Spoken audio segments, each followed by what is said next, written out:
**** True high school horror stories that will make you sick. Disturbing, ***. In the sleepy town of Ellisfield, the air was unusually cold for a spring evening.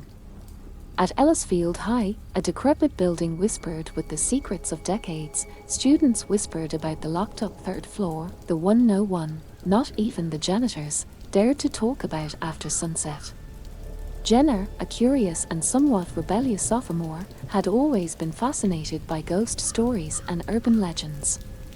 Her friends, Tyler, a skeptic and tech geek, and Meeker, who was deeply superstitious, often entertained her fascinations.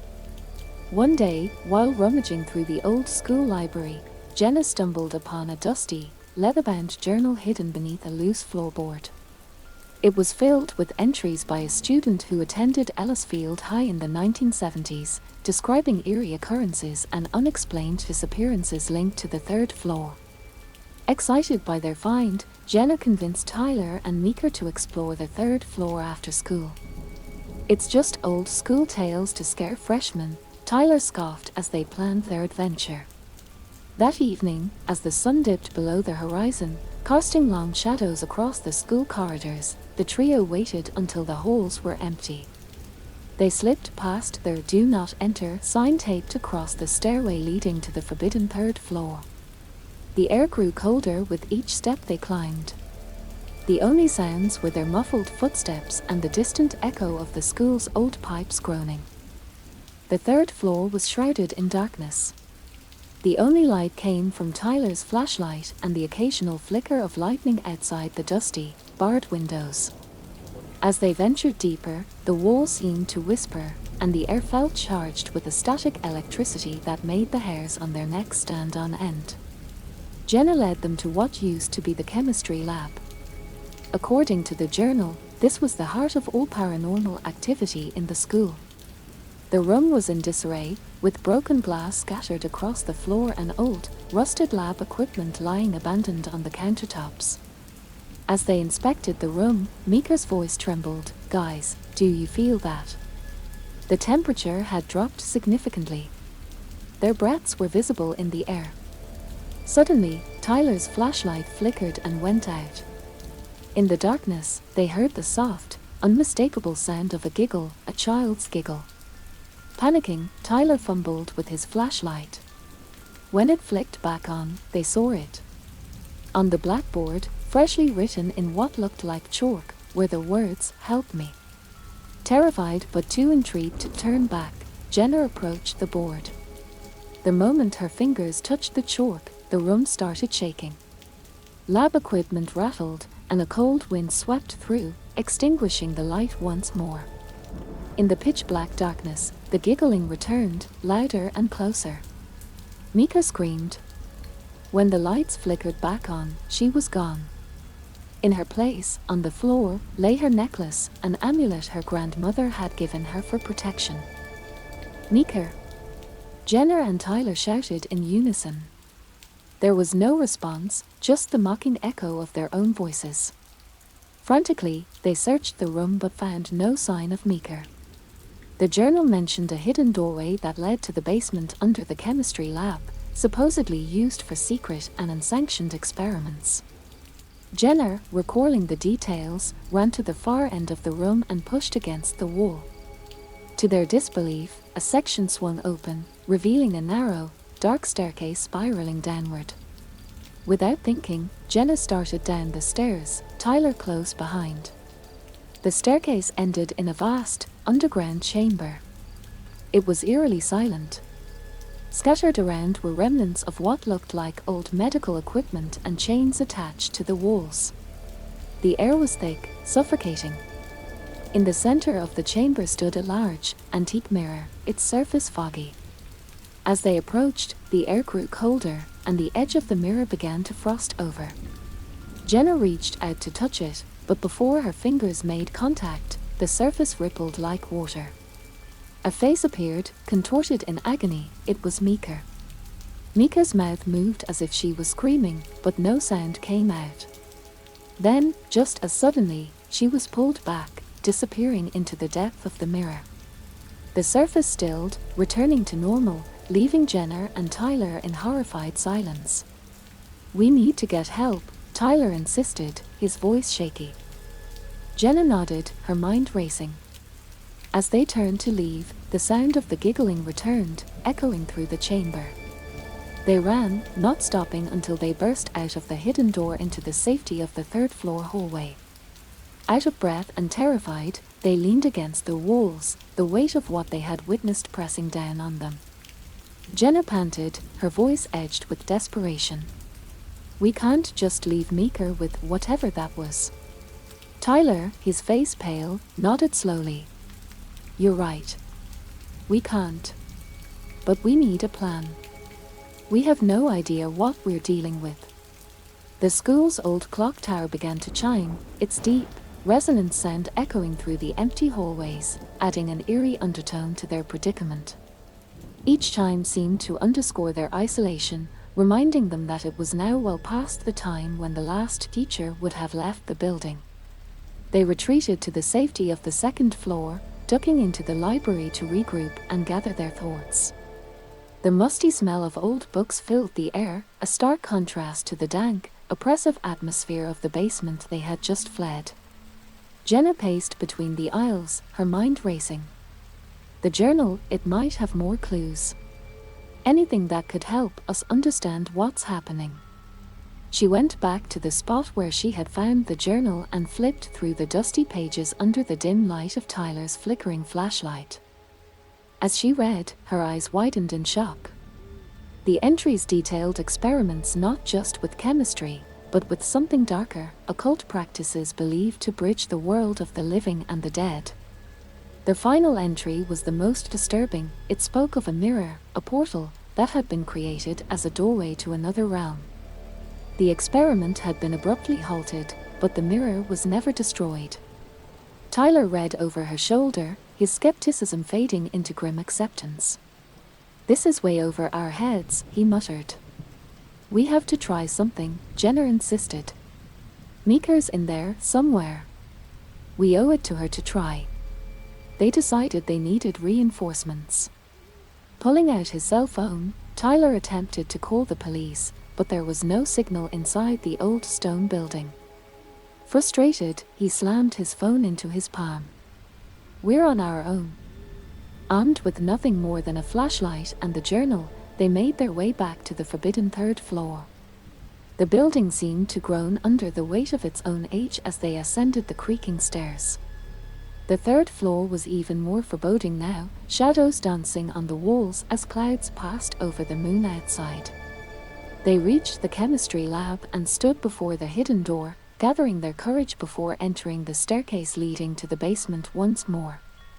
This time, the air in the underground chamber was even colder, their breaths creating puffs of frost in front of them. The mirror stood as before, innocuous yet terrifying, a silent sentinel in the center of the room. Jenna approached it tentatively, her hand outstretched.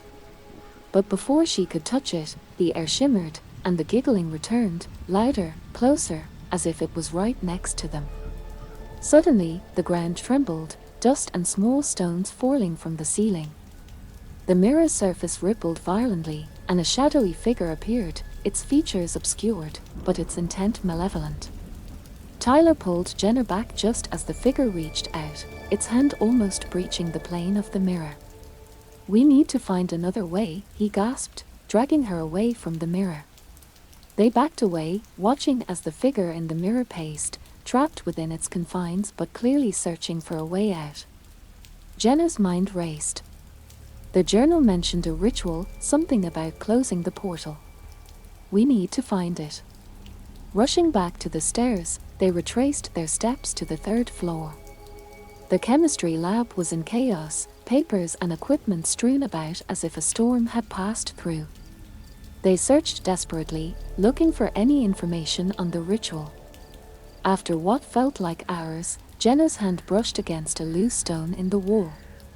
Pulling it free, she found a hidden compartment containing an old, moth-eaten book, its cover embossed with strange symbols.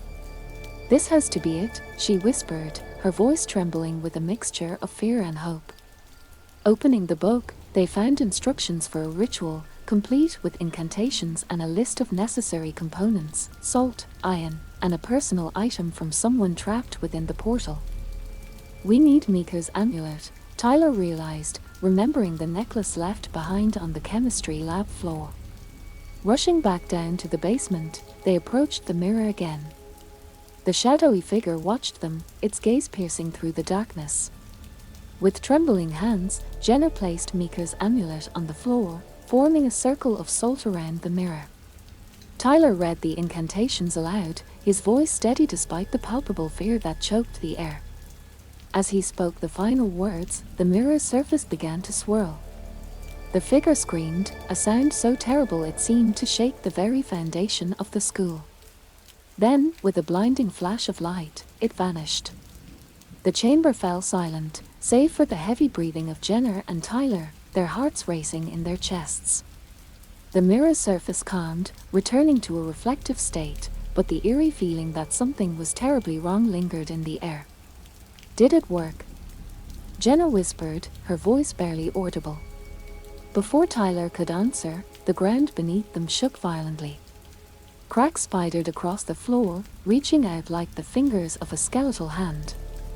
The walls groaned, the sounds of the old building settling, or perhaps protesting, the ritual they had performed. "We need to get out of here," Tyler shouted over the noise, grabbing Jenna's arm. They ran up the staircase, the building seeming to shudder with every step they took. As they reached the third floor, they heard the giggling again. It was louder this time, almost gleeful.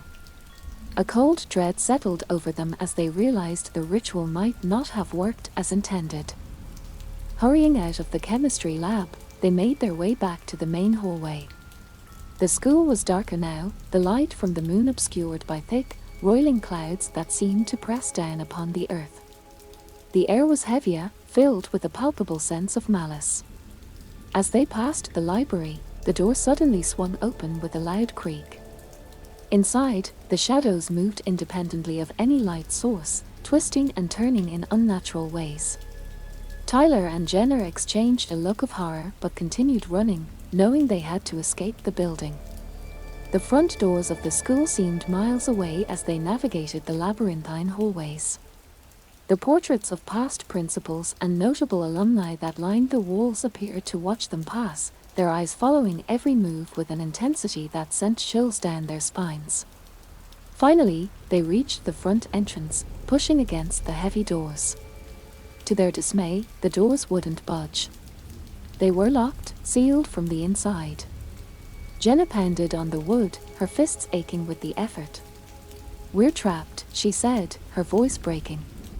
"No, there has to be another way out," Tyler insisted, trying to keep the panic from his voice. He led Jenna toward the back of the school, where an old fire exit was located. As they turned down a side corridor, they saw it, a figure at the end of the hallway, shrouded in darkness. It was too tall to be human, its limbs too long, its posture unnaturally bent. The figure stood still, watching them. Jenna froze, her breath caught in her throat. Tyler pulled her back just as the figure started moving towards them, its movements jerky and unnatural. "This way." Tyler pulled Jenna into a classroom, slamming the door behind them. They pushed a desk against the door, barricading themselves in. The room was cold, colder than anywhere else in the school. Their breath fogged in the air as they backed away from the door, watching as shadows began to seep under the crack. "We need to find another exit, or a way to truly close that portal," Jenna said, her voice trembling with fear and cold. "We'll figure it out," Tyler replied, though doubt shadowed his features. "We have to." Outside, the wind howled, a mournful sound that seemed to echo the despair inside the school. The building creaked and moaned under the strain of whatever forces they had unleashed. Jenna and Tyler huddled together for warmth, waiting for a chance to escape, to find a way to end this nightmare. As they sat in the darkness, the sounds of the school settling around them, a faint scratching started at the window, a slow, deliberate sound, like something trying to carve its way in. They turned towards the noise, their eyes wide with terror as the scratching grew louder, more insistent. And in that moment, they knew the horror was far from over. The true terror had only just begun. The scratching intensified, echoing through the small classroom like the claws of a desperate creature. Jenna and Tyler watched, horrified, as thin, spindly lines began to etch themselves into the glass of the window, forming grotesque, twisted shapes that neither could identify. "Is it trying to get in?" Jenna whispered, her voice a mix of fear and awe.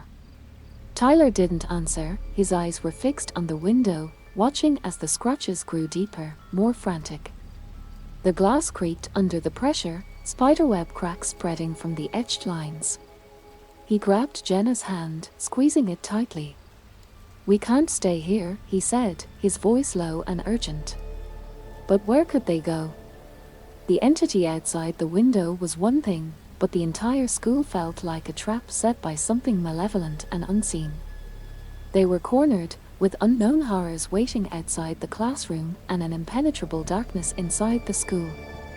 Tyler led Jenna to the back of the classroom to a small maintenance closet. He quietly turned the handle and peeked inside, old cleaning supplies, a few dusty mops, but crucially, a narrow service window at the top, just large enough for them to squeeze through. "Here, we can get out this way," Tyler said, his voice a blend of hope and desperation. With the scratching growing louder, they hurriedly stacked a couple of chairs on top of a desk, creating a makeshift ladder to the small window. Jenna climbed first, boosted by Tyler. She struggled through the tight space, scraping her arms and legs as she wriggled out into the night air. Tyler followed, grimacing as he forced his body through the small opening. They dropped to the ground outside, the grass cold and damp beneath them. The school loomed over them, its windows dark and empty, except for the one they had just escaped from, where the scratching continued, relentless and eerie. They didn't pause to catch their breath. Instead, they ran across the school grounds, the moonlight casting long shadows on the grass, the trees swaying ominously in the wind. They headed towards the old wrought iron gate that served as a rear exit, seldom used and often forgotten. As they approached the gate, Jenna's heart sank. It was chained shut, a rusty padlock hanging from the links. They were trapped, the school grounds now just as much a prison as the building itself. "There's got to be something we can use to break the lock," Tyler said, scanning the area desperately. Jenna's gaze fell on a small garden shed a few yards away, half hidden by overgrown bushes. Maybe there's something in there that can help us," she suggested, pointing towards the shed. They hurried over, their footsteps crunching on the gravel path. The shed was old, the wood swollen from years of neglect, the door creaky as they forced it open. Inside, amidst various garden tools, Jenna found a heavy pair of bolt cutters. With the bolt cutters in hand, they returned to the gate. Tyler took the tool and positioned it around the padlock, his muscles tensing as he squeezed the handles together. The lock resisted at first, then with a loud snap, it gave way. They quickly removed the chain and pushed the gate open, stepping out onto the quiet street that bordered the school. The relief of escaping the immediate danger was palpable, but the night was far from over. As they turned to look back at the school, a chill ran down Jenna's spine. The scratching had stopped, replaced by a silence that was somehow more terrifying. The building seemed to watch them, its windows like dark, unblinking eyes. "We need to find help," Tyler said, his voice firm despite the fear that gripped him. "We can't handle this alone." They set off down the street, their steps quick and nervous. The town of Ellisfield was small, and at this late hour, it was deserted. The only sound was the occasional rustle of leaves and their own hurried footsteps. Every shadow seemed to move, every alleyway a potential hiding place for whatever horrors awaited them. As they passed the local church, the bell began to toll, slow and solemn. Jenna stopped, her eyes wide. "Do you hear that?" she asked, her voice barely a whisper. Tyler listened, the sound of the bell echoing through the empty streets. It's just the church bell, he reassured her, but his voice lacked conviction. No, not the bell, Jenna said, shaking her head. The singing. From somewhere in the distance, a soft, haunting melody drifted through the air, a lullaby that seemed both beautiful and sad. It was coming from the direction of the old cemetery, which lay on the outskirts of town. Without knowing why, Jenna felt compelled to follow the sound. We need to go there, she said, her tone resolute. Tyler hesitated, but Jenna's determination swayed him. With a wary glance back at the looming school, they started towards the cemetery, following the haunting melody that seemed to draw them deeper into the night. The Ellisfield Cemetery was old, its tombstones worn and crooked, standing like silent sentinels under the moonlit sky. The gates creaked ominously as they pushed them open, stepping onto the hallowed ground. The song grew louder, more distinct, a woman's voice, soft and melancholic, singing a lullaby that seemed to resonate with the sorrow of centuries. As they walked among the graves, the air grew colder, the shadows deeper. Mist curled around their ankles as they made their way to the heart of the cemetery where an ancient oak tree stood. The voice seemed to be emanating from there, enveloping them in its sad melody. Underneath the oak, they found a grave unlike the others. It was newer, the soil freshly turned, and the headstone bore no name, just a simple inscription, "Rest, for the night is long and full of terrors." The singing was loudest here, and as they approached, the ground before the grave seemed to shimmer slightly, as if lit by a light that wasn't there. Jenna reached out, her hand trembling as she touched the cold stone. The singing stopped abruptly, replaced by a deep silence that pressed in on their ears. They looked around, half expecting to see the singer appear before them, but there was no one, only the whispering of the wind through the branches of the old oak. "This doesn't make any sense," Tyler muttered, his voice low. "Why here? Why this grave?" Jenna didn't answer. She was staring at the ground, her eyes wide with a mix of fear and fascination. Slowly, she knelt, brushing her fingers over the soft earth of the grave. "There's something here," she said, more to herself than to Tyler. "Something important." Reluctantly, Tyler joined her, and together, they began to dig through the soft soil, their hands cold and muddy. Deeper and deeper they dug, until their fingers scraped against something hard. It was a box, old and wooden, bound with iron bands that were rusted and pitted with age. With effort, they pulled it from the earth and pried it open. Inside, wrapped in a velvet cloth, was a mirror, small and oval, the glass tinged with age but still clear. As Jenna lifted the mirror, the air around them grew charged, the mist swirling more intensely. She held it up, looking into the glass, and gasped. Reflected in the mirror was not her own face, but another, a woman, pale and beautiful, with sorrowful eyes that seemed to look right into Jenna's soul. The woman's lips moved, and though no sound came out, Jenna understood. "Help me," she read from the silent plea. "What is it?"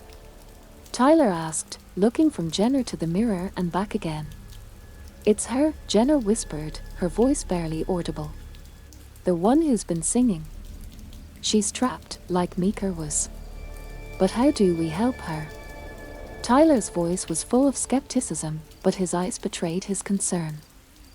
Jenna looked around, her gaze settling on the grave. This grave, it's not just a burial site. It's a seal, a prison. They stared at the mirror, at the woman trapped within. "We have to release her," Jenna said, more sure than she felt. "It's the only way to stop this." But as they prepared to move, a low growl echoed through the cemetery, a sound so filled with malice it chilled them to their bones. They turned slowly, the mirror clutched tightly in Jenna's hands. Emerging from the shadows were shapes, dark, formless shapes that moved with deliberate intent towards them. The growls grew louder, a cacophony of threats that filled the night air. Tyler stood, positioning himself between Jenna and the approaching shadows. "I don't know if we can do this," he admitted, his voice tense. "We have to try," Jenna replied, her eyes fixed on the mirror, where the woman's sad expression seemed to plead for release. The shadows converged, forming into distinct, humanoid shapes, their features blurred but their intent unmistakably hostile. Jenner and Tyler backed up against the grave, the old oak tree creaking ominously above them. As the figures drew closer, the air seemed to vibrate with the power of their malice, the ground beneath their feet trembling with the force of their approach. Jenner raised the mirror, the silver surface catching the moonlight, casting eerie, dancing reflections across the misty cemetery. The first of the shadowy figures reached out, its hand extending towards Jenner in a gesture that was both a threat and a promise of oblivion. She held the mirror higher, her steady. The reflection in the glass shimmered, the image of the trapped woman blending with the dark, reaching figure. In that moment, the air crackled with an unseen energy, a palpable tension that seemed to thicken the very atmosphere. Tyler, standing firmly beside Jenner, whispered urgently, "Whatever you're going to do it now." Jenner nodded, her resolve hardening. With a deep breath, she whispered words that seemed to come from the mirror itself, words of release and freedom that echoed strangely in the still night air. The mirror pulsed with a soft light, and the figure in the reflection nodded, her eyes conveying a silent gratitude. The advancing shadows halted as if struck by an invisible barrier. They recoiled, their forms wavering, and a high-pitched wail filled the air, a sound of anger and despair. The ground trembled more violently, and the ancient oak's branches swayed despite the absence of wind, casting frantic shadows on the ground. Jenna continued to chant, her voice growing stronger with each word. The mirror's light grew brighter, illuminating the cemetery with a silver glow. The trapped woman's image became clearer, her features defined by a fierce determination. As the chant reached its crescendo, the mirror shattered, a cascade of silver shards falling to the ground like a rain of stars. The light exploded outward in a blinding flash, and when it faded, the woman from the mirror stood before them, free at last. Her presence was calm and commanding, a stark contrast to the chaotic forces that had held her. She looked at Jenner and Tyler, her expression one of profound relief. "Thank you," she said, her voice melodic yet carrying an authority that resonated in the still air. "You have freed not only me but also disturbed a deeper malice that now seeks retribution." Tyler looked around warily. The shadowy figures had retreated but not dissipated, their forms lurking on the edges of the cemetery, their malevolent intent still palpable. "What happens now?" he asked, the reality of their situation settling in. "We prepare," the woman replied, her eyes grave. "You have both shown great courage, but the path ahead is perilous. The forces you have challenged tonight will not rest. They will return, stronger and more vengeful." Jenna felt a chill run down her spine, but she squared her shoulders, meeting the woman's gaze. "Then we'll be ready for them," she declared, a newfound strength in her voice. The woman nodded approvingly. "I will aid you as much as I can. My name is Safina, and I was once a guardian of this place, bound unjustly by dark magic. Now, thanks to you, I can fulfill my duty once more." As the first light of dawn began to touch the horizon, casting pale light over the cemetery, Safina guided Jenner and Tyler out of the graveyard. The night's horrors had passed, but the promise of further darkness loomed large. They walked back towards the town, the weight of their new responsibilities settling on their shoulders, yet a thread of hope intertwined with the looming threat. The story of Jenner and Tyler's encounter at Ellisfield High and the subsequent events at the old cemetery was far from over. The battle they had joined was greater than they had imagined, and their role in it was just beginning. As they crossed the threshold back into the waking world, they were not the same as when they had left. They were warriors now, bound to a guardian and a cause that transcended their previous understanding of the world. And as they prepared to face whatever came next, they knew they were not alone. Safina, with centuries of wisdom and power, stood with them. The road ahead was uncertain and fraught with peril, but it was theirs to walk together. And so, with the rising sun heralding a new day, They stepped forward, ready to continue their fight against the darkness that awaited them. As the sun climbed higher, washing Ellisfield in a deceptive calm, Jenna, Tyler, and Serafina regrouped at the town's quaint coffee shop, an odd but necessary refuge to discuss their ominous future. The townspeople went about their morning routines, blissfully unaware of the supernatural storm brewing just beneath the surface. Over cups of steaming coffee, Serafina explained the nature of the dark forces they had stirred. These entities were once guardians like myself, corrupted by the same dark magic that bound me. Freeing me has weakened their chains, but also enraged them. They will strike again, and soon. Jenna's grip tightened around her cup, the steam fogging her glasses. So, what's our next move? We train, Serafina replied, her eyes scanning the perimeter as if she could see beyond the physical realm. You both need to understand the depth of your powers and the extent of this ancient magic. Tyler, ever the skeptic turned reluctant believer, nodded. And if we're not ready in time, the consequences could be dire, not just for us, but for all of Ellisfield, Serafina said solemnly. We must be vigilant, prepared, and most importantly, united. Their meeting concluded with the setting of their next training session, but as they stepped outside, the air shifted, a palpable tension settling over the town like a cloak. It was a reminder that their lives had irrevocably changed. That evening, as Jenna lay in her bed, the events of the past night replaying in her mind, she heard it again, the soft, eerie lullaby that had first led them to the cemetery. It was faint, almost carried away by the wind, but unmistakably there. A shiver ran down her spine as she realized the battle had indeed just begun. She rose, looking out her window towards the dark silhouette of the school against the night sky. A flicker of movement at the edge of the grounds caught her eye, a shadow, lingering. The darkness was watching, waiting for a moment of weakness. Jenna's resolve hardened, and she whispered into the night, "We will be ready." The shadow seemed to pause, as if considering her silent challenge, and then it melted away, disappearing into the night. But the message was clear, this was only the calm before the storm. The true test of their courage and strength was yet to come. As Jenna turned from the window, the last notes of the lullaby whispered through the room, a haunting promise of encounters to come. She climbed back into bed, the weight of her destiny pressing heavily on her young shoulders. Yet, amidst the looming threat, a fierce determination burned within her.